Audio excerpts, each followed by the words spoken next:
Hey friends, welcome to episode 45 of the Cohesive Home Podcast. I'm Melissa Reisenhoover, and my co-host Kate Saffel and I will be talking about the art of homemaking. Now, stick with us. This is going to be way different than you're thinking. And also hang around till the end, where we share a bit about what's happening with Cohesive Home this fall.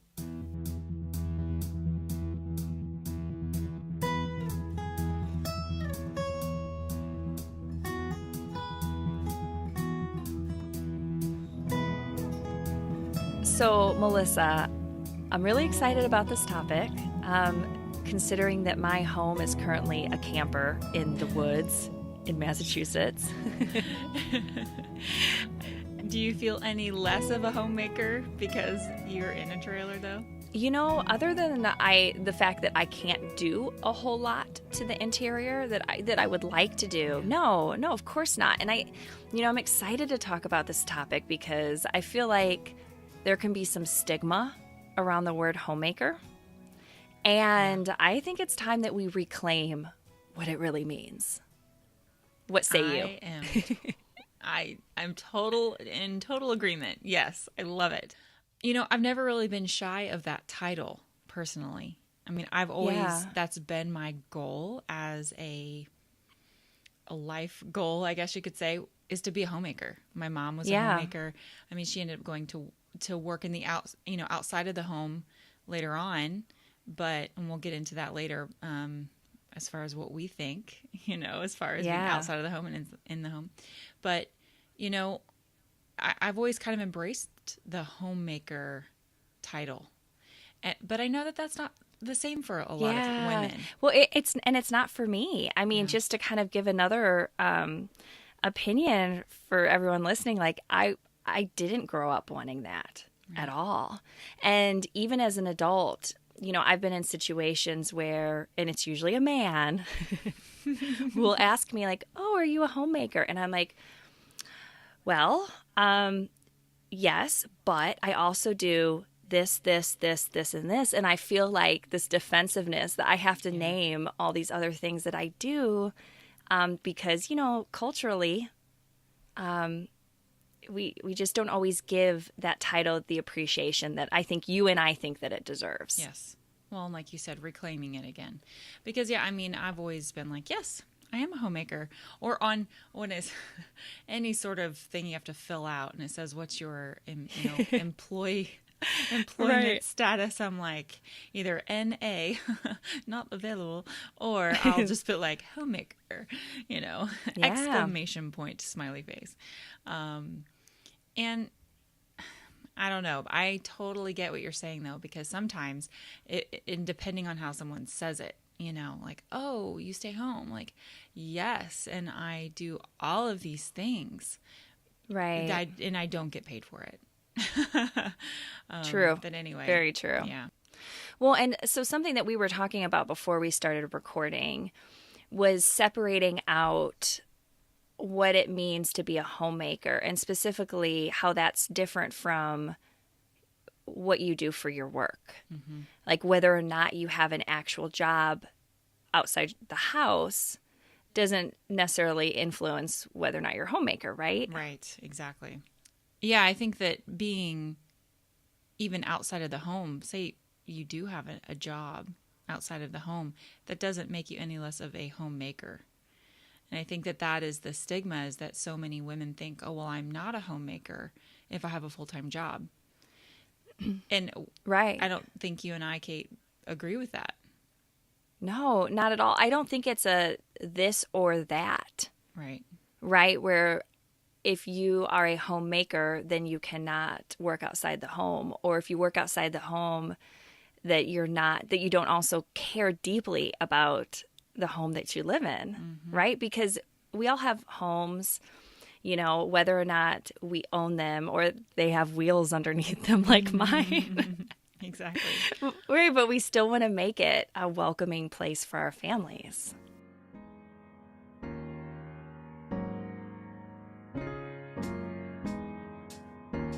Okay, so what actually is homemaking? Because I think we're kind of like dancing around it. We've talked a little bit about the title, but what does that actually mean? Well, okay, Melissa, what does that mean for you? just to put you on the spot. Yeah, no, I mean, well, and like I was saying, that was my dream as a little girl was, for me, homemaking is being a mother for me. And just making sure that everything within the home flows properly. Whether that, like we homeschool, so that has to be a part of it. But even if my kids, when they were going to school outside of the home, I still had things to keep in order, whether that was the cleanliness of the house or right, or that was the bills. There's a lot of it. Basically, for me, it's just making sure that everything is running smoothly. What's that? The Instant Pot.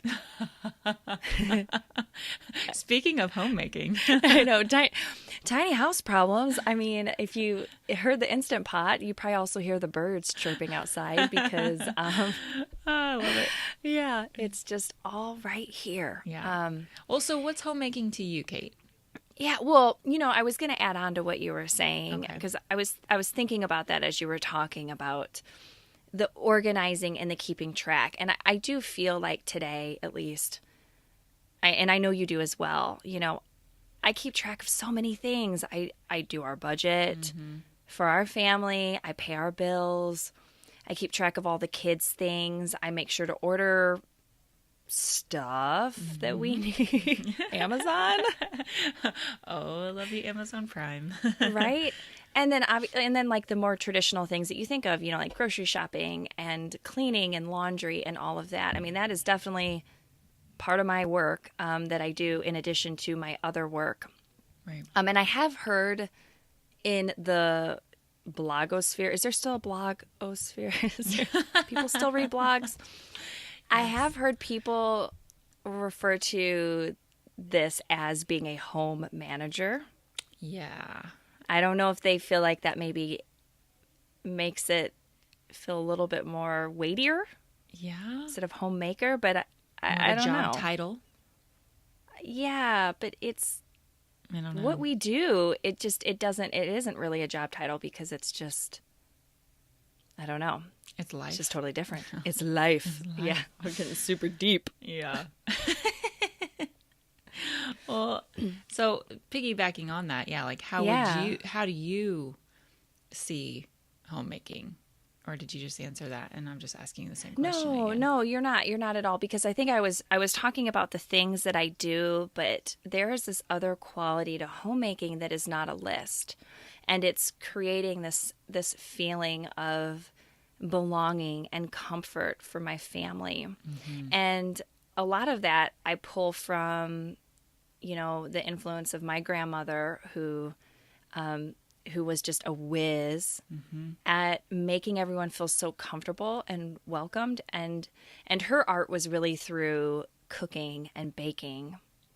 Yeah. And I don't do as much of that. I mean, I try to, but all that to say, for me, homemaking is more of a feeling rather than a list. That's good. Yeah. I like that.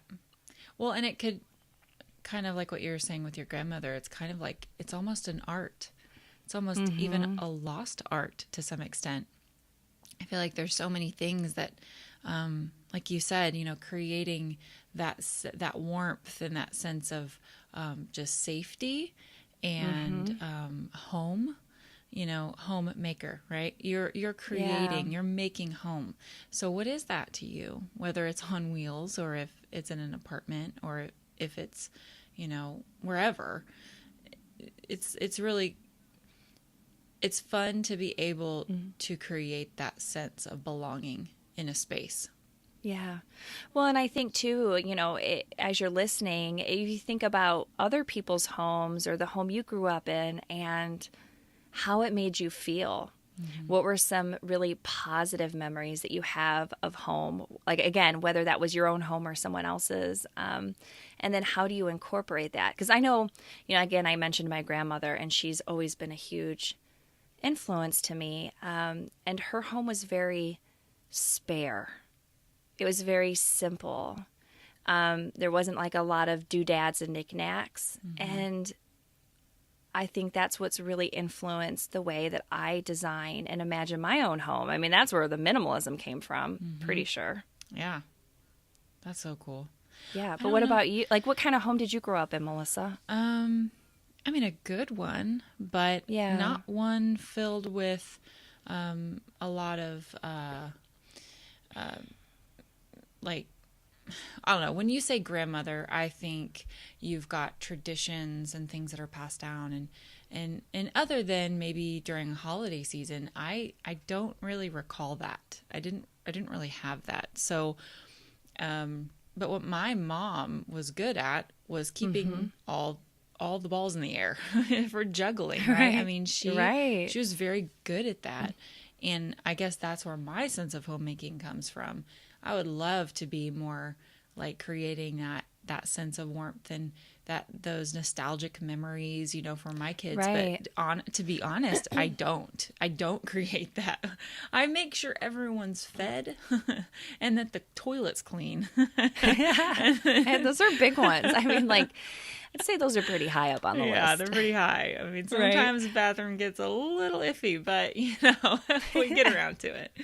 So yeah, I mean, I don't know. It's hard for me to reflect on. Like, I have good and fond memories of my grandmothers, but at the same time, I don't have maybe necessarily the same view as you do. So yeah, which is, I mean, that's why it's so personal. Like, we can't tell you how to make your own home because it's just this accumulation of your own memories and your experiences and your values, you know? And again, that's something we've talked about over and over again on this podcast, is really knowing your values and then implementing them in your home and in your life. Exactly. So how could we tell someone to embrace the art of homemaking if that's not something that's really been on their radar? Or maybe they've been shy to even say that they're a homemaker, or maybe they work outside of the home and they think they're not a homemaker because they can't have that title and also work outside. But we're telling you can. Oh, girl, you are. Yeah. Bring it back. Yeah. Side note, have you seen that shirt that's like, "You're guac, baby, you're guac"? It's like, no. you're not a side of salsa, you're guac. That's so funny. So you're a homemaker, baby. Oh, sorry, that was really bad. T-shirt. Yeah. No. We need a T-shirt. We need T-shirts for so many things. Us and T-shirts, didn't really work out in the past, but maybe we'll bring it back. We'll bring it back. We should try. Yeah. Anyway, so how would we tell people to do that, to embrace those things? What are some tips we can give people? Well, I think that it is very easy to set yourself up for failure if you, one day you're barely surviving, and then the next you're like, nope, now today I'm going to bake. And I'm going to have a perfectly clean house. And I'm going to also expertly decorate every inch of my home. Like, you just need to take it easy and focus on maybe 1 to 2 things that are most important to you. Yeah. Yes, I totally agree with that. Because, I mean, again, we've touched on this in other episodes, but not trying to be that perfectly Instagrammable homemaker, right? That's not what we're talking about. We're talking about just taking ownership of the title and being able to say, yes, I'm a homemaker with confidence. And so, focusing on 1 to 2 things that you can say, you know what, that's what I do. I clean toilets and I feed my babies. And dang it, I'm good at it. So good at it.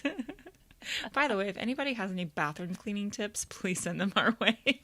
Oh my goodness. Hire someone? Well, yes. Okay. So that brings us to another tip.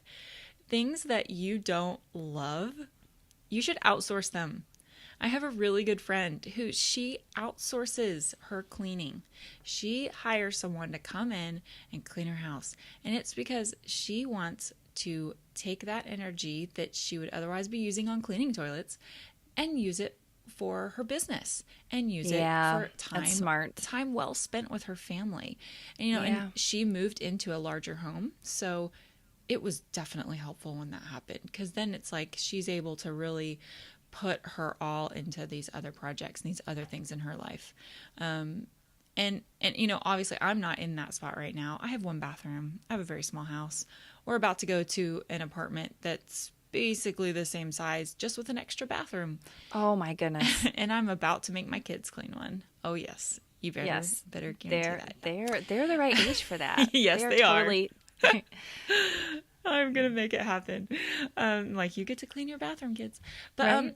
But it just depends on your situation. If that's something you want to outsource, great. Or, I don't know, what's something else somebody could outsource? The lawn work. What if they want to not have to mow their yard if they have one?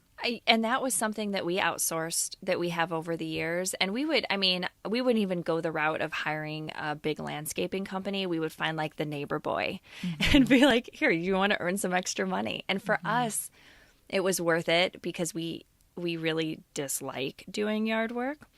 And then it also gave a job to someone in our neighborhood. So it was kind of a win-win. But yeah, that's a great example. I mean, I listen, I would just be grateful to actually own a dishwasher and be able to do laundry inside the walls of my home instead of having to drive and or walk. Like, I will do all of the homekeeping work. Just give me a washer and dryer and a dishwasher. Oh man. Although I do know when we get another home someday, I think it's going to be a little overwhelming for me, just the cleaning and the decorating. I mean, I was thinking about that last night because I was thinking, like when we get another home, we don't really have a lot of furniture. Mm-hmm. I mean, we saved a few things, but not enough to complete a home. And I'm like, oh my goodness. Yeah. We're going to have to start back over. So that'll be nice. Yeah. It'll be good. It will be good. I'm looking forward to it when the time is right because we're not done traveling yet. Yeah. Well, and you can be intentional about what you do put in your home. That'll be really good. Yes, absolutely.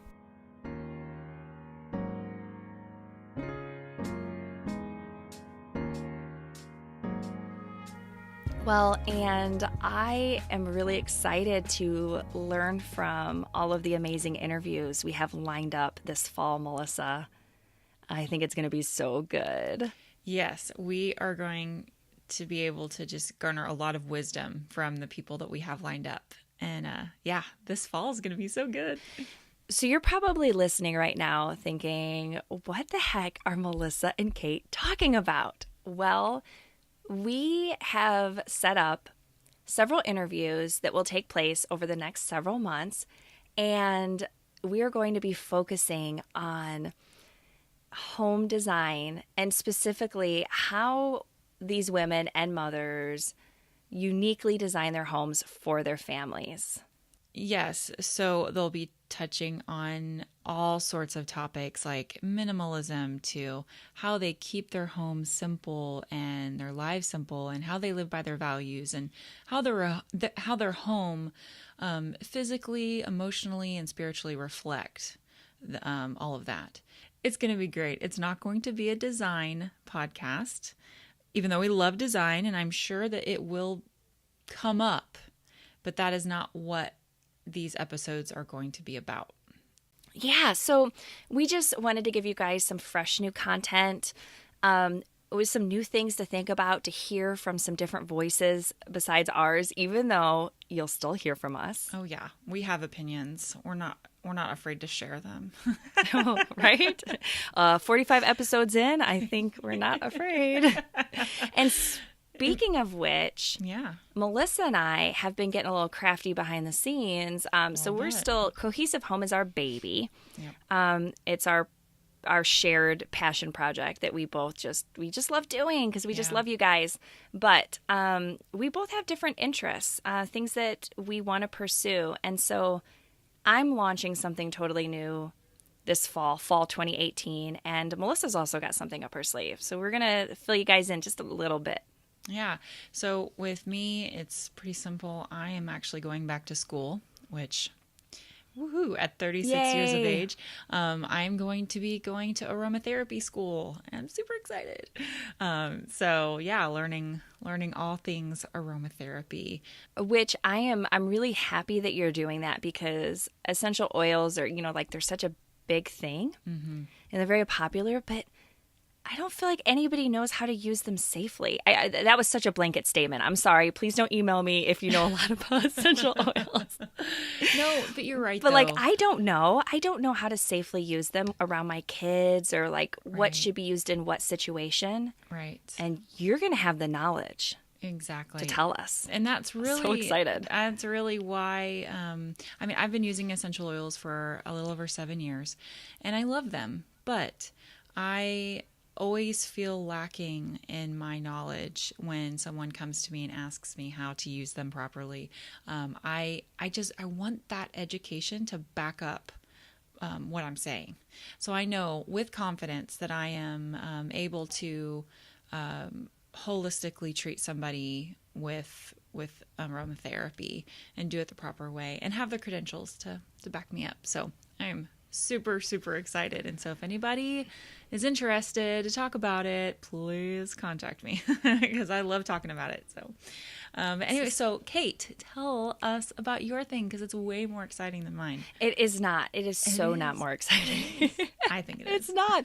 No, it's just, as some of you may know, I've had the website, The Streamlined Life, for a really long time, and that's also my Instagram, but I didn't really have much of a purpose behind it, and something I've been incredibly passionate about for years, since I was pregnant with my first 7 years ago, is motherhood, and specifically how we raise our kids and finding ways to not just survive motherhood, but actually thrive in it. And that's something I want for myself and for all of you listening. And so I'm launching a whole new website. It's still going to be thestreamlinedlife.com, but I'll be offering resources and coaching and education, and that's all going to be coming out fall 2018 into this winter. I'm so excited. I'm so excited. Oh, I thank you. And also, I'm doing a solo podcast, which is that's right. You didn't even say that. I totally did. Yeah, I know. That's kind of the important part. That's part of the resources. And Melissa, I mean, you encouraged me so much because this is, you guys, like super outside my comfort zone. So it's just having a good friend, my best friend, to kind of be like, hey, do it, has been invaluable. Yeah. Well, you have a lot of knowledge and wisdom that I think a lot of people are going to love listening to. I being one of them. I'm very excited. Well, it's going to be awesome. We'll see how it goes. So that'll be very soon. Okay, well, that wraps up episode 45. And just before we go, we want to encourage you to embrace your version of being a homemaker. So whether you are a stay-at-home mom or you work outside the home, it doesn't matter. We just hope that you find peace creating a home that you love for your family. Yes. So thank you so much for listening, and we will see you guys next time.